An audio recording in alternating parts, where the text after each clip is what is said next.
Bonjour et bienvenue sur FPTV, je suis ravie de vous retrouver après quelques semaines de vacances pour une nouvelle vidéo consacrée à élégances africaines. Vous le savez à présent, ces vidéos reprennent chapitre par chapitre mon livre Élégances africaines, publié en 2002 aux éditions alternatives Gallimard. Très bientôt, grâce à Femmes au pluriel.com, FP, il sera possible de se procurer ce livre d'art.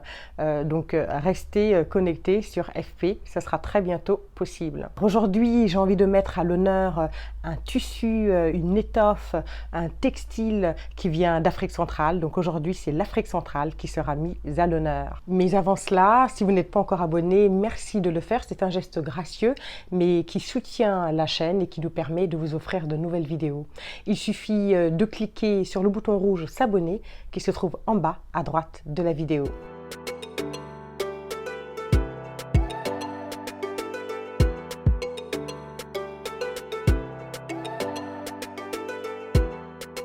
C'est parti, honneur à l'Afrique centrale avec le raffia en particulier.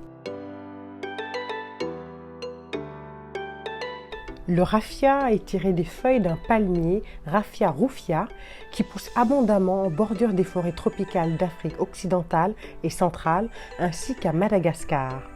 Lorsqu'elles sont à maturité, ces feuilles peuvent atteindre 15 mètres de long. Cependant, on prélève les feuilles avant que l'arbre n'atteigne 2 mètres de long. Le dessous, très tendre, est retiré à l'aide d'un couteau ou à la main. Ces fibres translucides sont nouées en anques, puis séchées au soleil. Puis, elles sont fendues dans le sens de la longueur afin d'obtenir un filament soyeux d'1 mètre de long environ.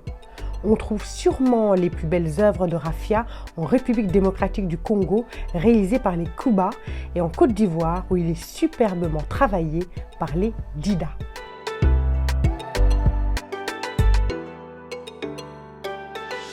À présent, j'ai envie de vous parler d'une tchak et du velours de Kasaï qui, bien sûr, sont tous les deux faits en raffia.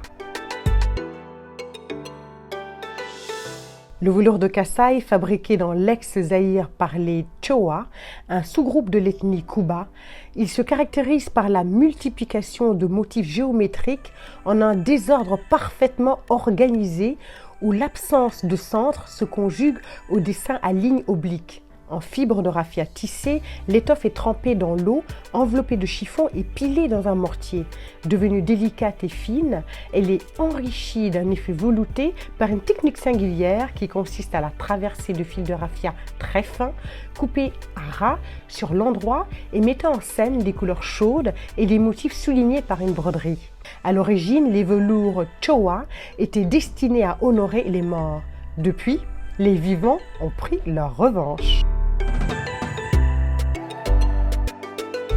Le ntchak, pagne avec dessin, était réservé aux personnalités de haut rang.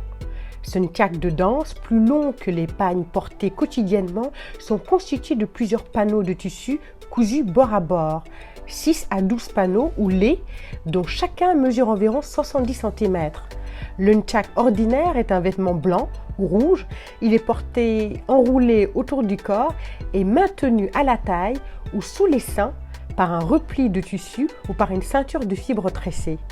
Il est réalisé par l'assemblage de 2 ou 3 tissus de raffia et se distingue du velours de Kasaï par son style dépouillé.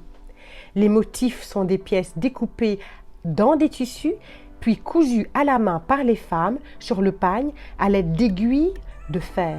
Ces motifs décoratifs peuvent être de la couleur naturelle du tissu ou bien teintés en rouge violacé ou en noir. Ils sont parfois cousus d'un fil foncé qui cerne les formes et les fait bien ressortir du fond. Souvent, des petites pièces rondes ou carrées de couleur rouge ou brune sombre parsèment le pagne. Ce sont des ravaudages qui cachent des trous et en même temps sont des motifs.